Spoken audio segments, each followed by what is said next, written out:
सुप्रभात बंधुगण। बहुदिन परे आज मो कविता कठरी मु दीप्ति आपण मानकु स्वागत जनाउछि।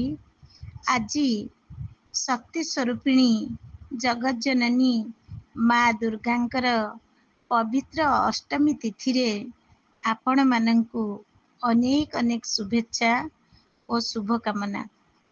दुर्गति नाशिनी माँ दुर्गा समस्तंकर दुर्गति खंडन करंतु, दुख दुर्दशा दूर करंतु। महिष रूपी अंतशत्रु और बहिशत्रुंकर विनाश हो। आज यही पवित्र तिथि रे माँ का पाद तले मोर एतिकी प्रार्थना।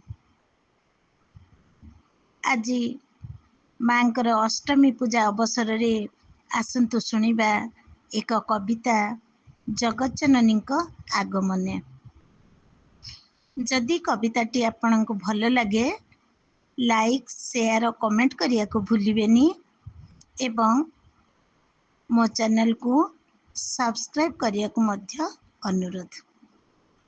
आसंतु शुणिबा ताहले जगज्जननी आगमने। शुभ्र एई शरतरी आकाशर नीलिमा को चाहिदेले थरे मुग्ध भावे। काहा मधु प्रेम सते पहिली पुलक होई छुई जाऊअछि अनुभवे। खंड खंड मेघमाला सफेद पणत परी उड़ी उड़ी शीतल समीरे दियंती बारता आजी आसुछंती जगन्माता अष्टमी रे एमर्त्य भूमि रे। माँ आसुछंती बोली चुपी चुपी गीत गाए कादम्बिनी हसे नील कई। नई पठा तले पुणी काशतंडी हसे धीरे आनंदरे चामर हलाई। एई दुनिया रे आजी शत शत महिषर बढ़ी जाए केते पराक्रम। सेथिपाई आसीछंती माँ ए मरत धामे नासिबाकू जेते नराधम।